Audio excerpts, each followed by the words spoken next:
Have you ever switched on your vacuum and immediately noticed a weird smell? Perhaps it's dusty, musty, or smells suspiciously like a wet dog.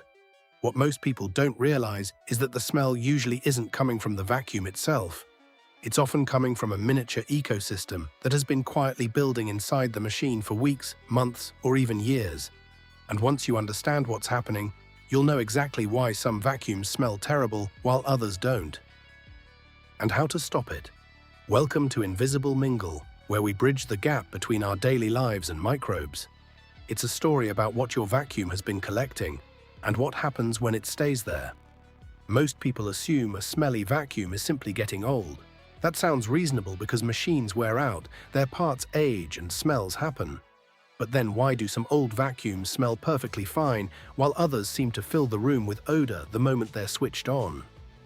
That's where things get interesting. Think about everything your vacuum picks up in a typical week. Dust, pet hair, skin flakes, crumbs, outdoor dirt, tiny bits of food, pollen and lint. That vacuum is basically a storage container for everything your home sheds. While most of us think about what goes into the vacuum, very few people think about what stays there. Now imagine all of that material sitting together inside a dark container, sometimes for weeks or months, or even longer. To us, it's just dust, but to microbes, it can be something else entirely. Like a food source, a habitat, an opportunity. Here's something many people don't realize. The smell often isn't coming from one thing. It's usually a combination. A combination that includes old dust, organic debris, pet dander, trapped oils, occasional moisture, and microbial growth. All of these slowly mixing together inside the machine. This explains why all vacuum smells don't smell the same. Some smell dusty, some sour or earthy, and others strangely similar to wet dog. The smell depends on what's been collecting inside and the conditions that developed around it. Now let's talk about the filter, because this is where many vacuum problems begin. Most people know filters trap particles. What they don't always realize is that filters can also trap the ingredients that odors need.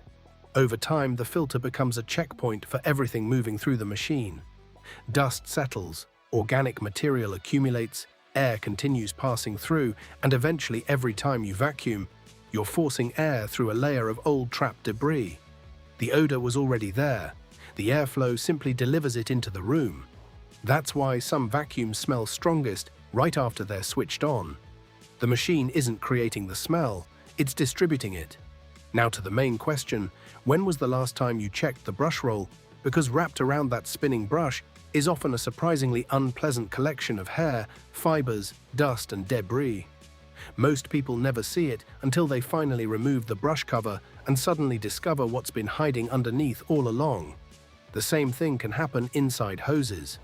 As small blockage forms, debris accumulates, moisture gets trapped, conditions develop, and once again, microbes simply respond to the environment they've been given.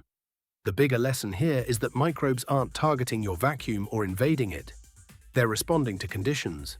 The warmth, organic material, limited airflow and time. The same pattern shows up throughout the home. In washing machines, dishwashers, drains, or shower curtains. Anywhere conditions allow something to build up. So what's the fix? Start with the obvious places. 1. Empty the bag or canister regularly.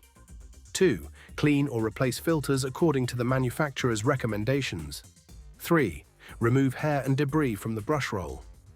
4. Check hoses for blockages. In other words, don't just clean your floors. Maintain the environment inside the machine doing the cleaning. Because a smelly vacuum isn't usually a sign that something mysterious is happening. It's often a sign that something predictable has been happening for a long time. That smell is a clue, a reminder that even appliances develop their own tiny ecosystems. And once you understand that, the mystery starts making a lot more sense. Subscribe for more on how microbes quietly shape our everyday lives. And if you've ever picked up a wooden spoon and wondered why it still smells faintly of garlic, onions, or last week's cooking, no matter how many times you've washed it, don't miss our next video. The invisible world is always there. Now you see it differently.